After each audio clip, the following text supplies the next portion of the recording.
Doncs molt bones a tots i totes. Moltes gràcies, Enric, per la presentació. Fa gràcia perquè l'any passat vaig ser jo a qui van entrevistar i ara sóc jo l'entrevistador. I, bueno, introduint el projecte d'Historiadors d'Espardenya, tenim les xarxes socials, no?, l'ha dit el youtuber, que tenim YouTube i Instagram, que parlem de la història del poble, però també fem altres coses, també fem exposicions.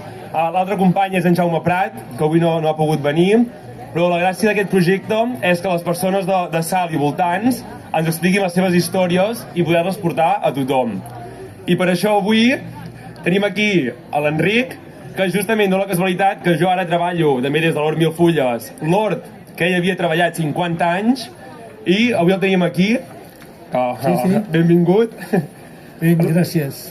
Per introduir, qui ets, Enric? Explica'm. Jo som fill de Salt, carrer Llarg 161, a Can Caseta, o Maret per part de pare, agafeu el nom que vulgueu, el motiu. Vinc de generacions de fer plantes de sal, que els aportàvem a vendre a la província de Girona. Jo personalment a Caldes de Malavella, a Figueres i a Girona. Abans de tot, per també introduir el tema del planterista, Sí. Què és el planter? Per què fem la Fira del Planter? Què és el planter? El planter forma part de la història de Salt. Les fàbriques tèxtils i les hortes de Salt són la història d'aquest poble. Dic, la majoria dels homes treballaven a les hortes, amb verdures o planteristes, o bestiar. També hi havia cases de pagès que tenien vaques i etc, que venien la llet de cara al públic, a casa seva. I, bueno, I tu eres dels planteristes? Jo era del planter, sí. De fet m'explicaves, no?, que la família fèieu també hortalissa, no?, abans. Sí. Però després tu vas acabar anar al planter. I per què és el planter? En què consisteix ser un planterista? El planter de la meva joventut es treballava a les hortes, preparàvem el que en diguem els arols, ben planer, perquè regàvem amb aquesta aigua de la sèquia Monar, i havia de ser ben planer perquè com que regàvem per terra, i la meva feina era això: treballar la terra, preparar els arols, tirar la llavor a la terra, fer-la créixer, netejar les herbes i després vendre-ho fet.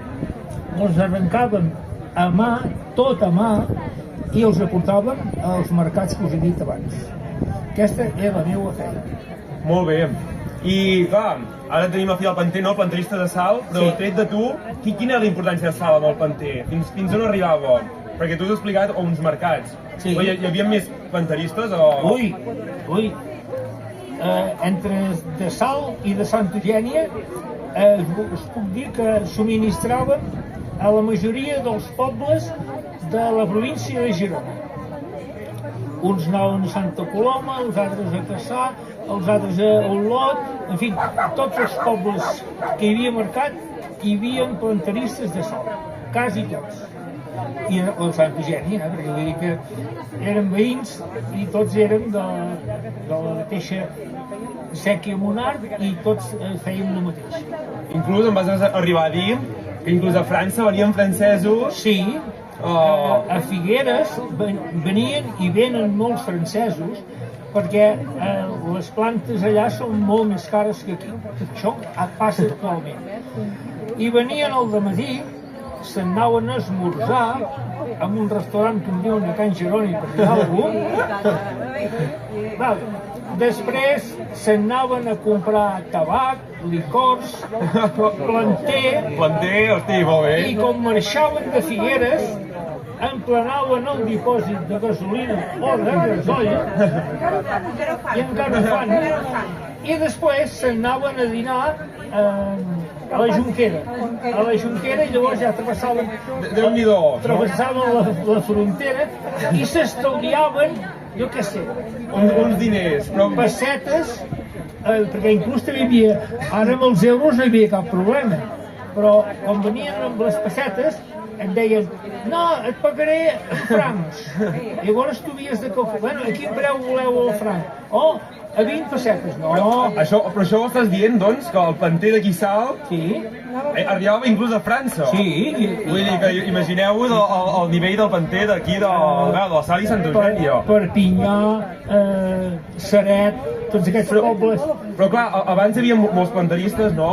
I ara després ho traurem el tema, que sembla que n'hi ha menys.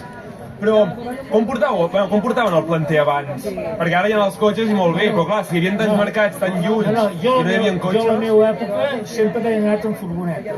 El primer cotxe que vaig tenir era un R6. Però els meus pares, especialment els meus avis, anaven en carro. Sortien de Salt. Aquesta casa que hi ha aquí tocar la guarderia, que estan restaurant ara, aquesta casa, aquí vivien els meus avis. Can Maret Vell, Can Maret Vell. I marxaven d'aquí a les 2 o les 3 de la nit. I aquella mula, mira si estaven al tanto, aquella gent d'aquell temps, les mules caminen més ràpid que els cavalls. No sé per què, però és així. I el meu avi tenia mules. I era curiós que agafaven la mula, li carregaven el carro o la tartana de planter i aquell animal ja sabia que havia d'anar a Santa Coloma, sola. I el meu avi posava allà mig dormint a dintre el carro i la mula també. Llavors es havien de parar pel camí perquè hi havia clients que els deien deixem això a casa, tal... I la mula parava? I la mula parava. Ja sabia els llocs, no era una màquina, però ja l'animal ja coneixia també el... Llavors van venir les furgonetes i els camions i etc. Ja n'hi havia, però no l'abast de molta gent.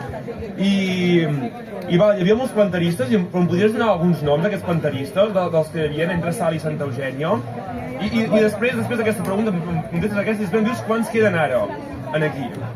Vale? Bé, jo et diré uns quants noms, però vull aclarir que llavors no em digueu que m'he descuidat de... Aquí mateix tinc la Isabel Porcell, que el seu pare ho era, llavors, esclar, si ara jo em dic, me descuido d'ella, dirà, i el meu pare què? És una mica delicat, això, no? No, uns quants. Aquí a Salt hi havia els Marets, hi havia els Borics, hi havia els Fites, els Casals, hi havia el Cigarro, tots són motius de gent que es dedicava al planter. Al planter. Santa Eugènia, Mira,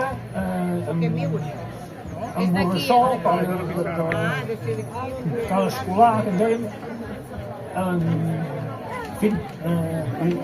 en Feliu, no, molts. Aquí a Girona mateix, antigament, veníem al carrer Maragall, allà on ara hi ha la Generalitat. Doncs del Rimba fins a la plaça Catalunya, a la part d'allà, tot era planter. I si pagaves 3 metres o 4 a l'Ajuntament de Girona, allà a Midits, i per ell érem 30 o 40 a Girona. Ara a Girona, que ja ho sàpiga, de Salt queda en Ferragut.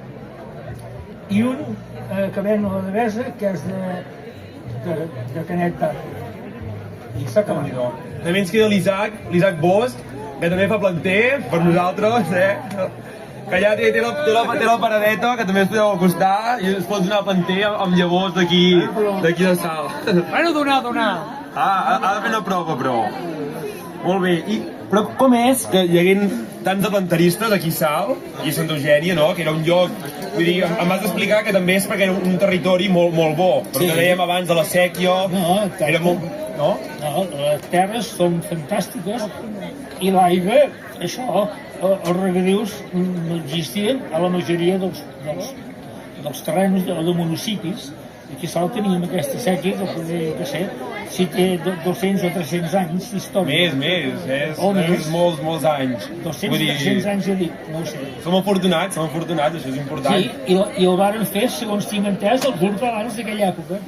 El que tenia animals venia a treballar amb el tamborell, era un carro bolquet o alguna cosa, i el que no tenia animals doncs venien amb pico i pala o amb un trama, el que fèiem. I varen fer aquesta sèquia des de la resclosa de Bescanó fins a l'Onyar de Girona. De fet, em sembla que té, si no m'equivoco, 1.000 anys, la sèquia, 1.000 anys. No ho sé. Vull dir, sí, i d'aquí la importància de continuar amb aquesta tradició d'hortelans i de planters i no oblidar-nos. Vull dir que s'ha de cuidar perquè és un lloc la mar d'antic. Però com és que de planteristes? Hortelans en queden alguns, però planteristes com és que no... Bueno, llavors va sortir el taco, el famós taco, que tot això és màquines. Tot el que jo he fet a la meva vida és manual. I el que deia l'entrevistador abans que jo, doncs, que parlava de la pagesia amb cosetxadora. Clar, jo era de l'època que encara feien anar el volant per tallar el blat. I jo havia anat amb una lligadora, que va ser un gran invent abans de la cosetxadora, que segava el blat i el lligava. El cosí tenia una màquina i em va enganxar un any, perquè havia de ser dos. I veig que amb això de la màquina, és que d'aquí poc hem d'acabar, se'ns ha fet massa curt. Sí. I això de la màquina aquí no ha funcionat, aquí s'ha... Bueno, perquè jo mateix tinc filles i no ha continuat. Les meves filles no han continuat amb la meva feina.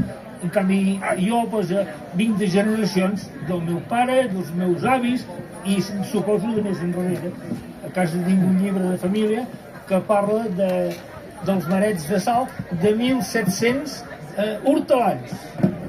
Hi ha el llibre que el va fer en Joan Bonet, el llibre, l'arbre de família, arrenca el 1732 i parla d'Esperança i Mer Caselles, que tots els que vivim i els cosins meus que ja són morts, ningú sabia qui eren, que van venir de Cornellà de Terri i es van instal·lar aquesta casa que parlem amb obres. I volia fer una última pregunta. Una última.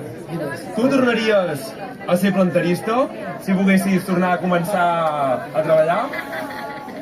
Jo crec que sí. He sigut molt feliç. I bueno...